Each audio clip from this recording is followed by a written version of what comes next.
Auto auto auto అన్న, ఇక్కడ దగ్గరలో పెట్రోల్ బంక్ ఉందా? ఓ 2 కిలోమీటర్స్ లో ఉంటుంది. కొంచెం అక్కడ డ్రాప్ చేస్తారా? కూర్చోండి.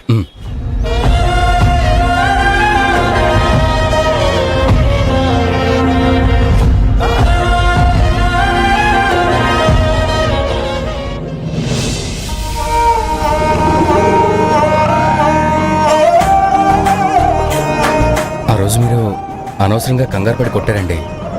నిజానికి మీ వెనకాల వచ్చింది మిమ్మల్ని ఏడిపించడానికో, మిమ్మల్ని అల్లరి చేయడానికో కాదు. నా 500 నోట్ మీ చెప్పు కతుక్కుపోయింది. ఆ నోట్ కోసమే వచ్చాను.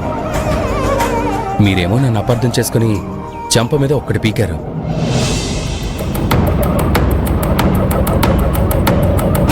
ఏమండి, నేను ఇన్ని మాట్లాడుతున్నా మీరు ఒక్క మాట కూడా మాట్లాడరేంటి?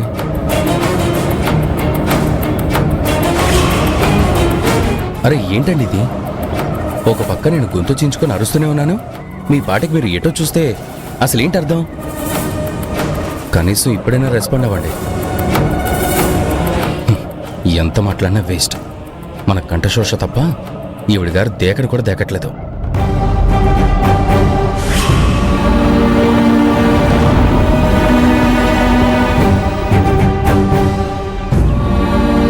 భయ్యా ఎంత? 25 రూపాయలు.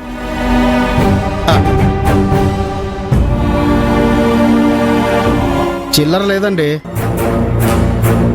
ఎంత? 25. ఒక నిమిషం ఆన్లైన్ చేస్తాను. కుదరదన్నా, నా దగ్గర ఆన్లైన్ లేదన్నా. ఇలా అయితే ఎలా అన్నా? చిల్లర లేదంటావు, ఆన్లైన్ చేస్తానంటే కుదరదంటావు.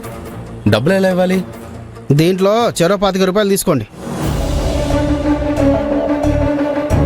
ఇప్పుడు ఈ 50 రూపాయల చిల్లర నేనెక్కడ తీసుకురా? ఎలాగోలా నువ్వే ఇవ్వన్నా. అన్నా ఒక నిమిషం, అన్నా ఒక నిమిషం ఆగనా. భయ్యా భయ్యా భయ్యా,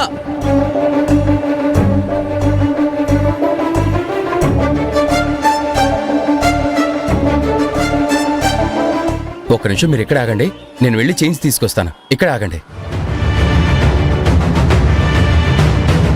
అన్నా 50 రూపీస్ చేంజ్ ఉంటాయివా? లేదన్నా. చాలా అర్జెంట్ అన్నా, కొంచెం చూడన్నా. లేదన్నా, నిజంగానే చెప్తున్నా. అన్నా 50 రూపీస్ చేంజ్ ఉందా? లేదండి. కొంచెం చూడన్నా, అర్జెంట్ అన్నా. లేదండి, లేదు. 50 రూపీస్ చేంజ్ ఉందా? చిల్లర లేదు బాబు. కొంచెం అర్జెంట్ అండి, చూసి చెప్పండి. లేదు బాబు.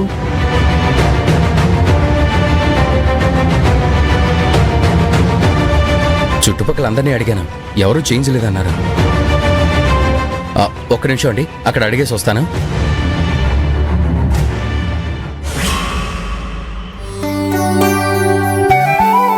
కళ్యాణి పొద్దుననగా బేబం ఇంటికి వెళ్ళింది.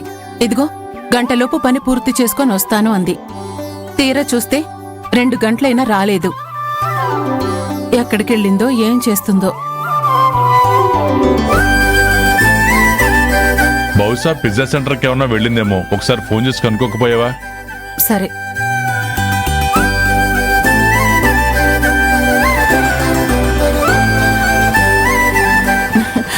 అదిగో కళ్యాణి వచ్చేసిందండి.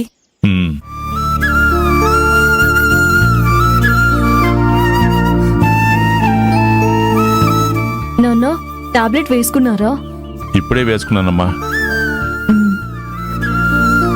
అవును, నువ్వేంటి అలా ఉన్నావు? నేను బానే ఉన్నాను నాన్న. నీ మొహం చూస్తే మేమేంటి, ఎవ్వరైనా అడుగుతారు. ఆ బేబమ్మ ఇంటి దగ్గర ఏదో జరుగుంటుంది, అందుకే ఇలా ఉన్నావు కదా. చెప్పు, ఏం జరిగింది? ఏం జరగలేదమ్మా.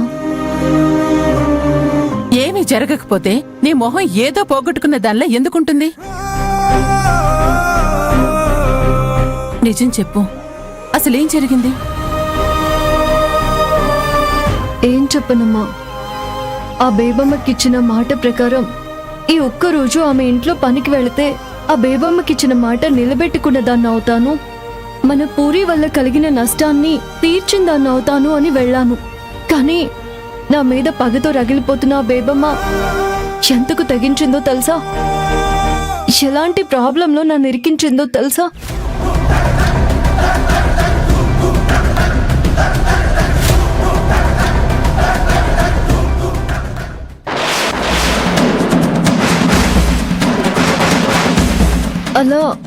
అలా నేను చేయని దొంగతనంలో నన్ను ఇరికించింది. పోయిన తన చైన్కి నష్టపరిహారం కట్టమంది. 2 రోజుల్లో నేను ఏ తప్పు చేయలేదని నిరూపించుకోకపోయినా, లేదా పోయిన చైన్కి బదులు 1,50,000 రూపాయలు నష్టపరిహారం కట్టకపోయినా నా మీద కేసు పెట్టి అరెస్ట్ చేయిస్తాను అని నాకు వార్నింగ్ ఇచ్చిందమ్మా. పరాయి సొమ్ము పాములా భావించే నీ మీద దొంగతనం నేరం వేయటానికి దానికి మనసులా వచ్చింది.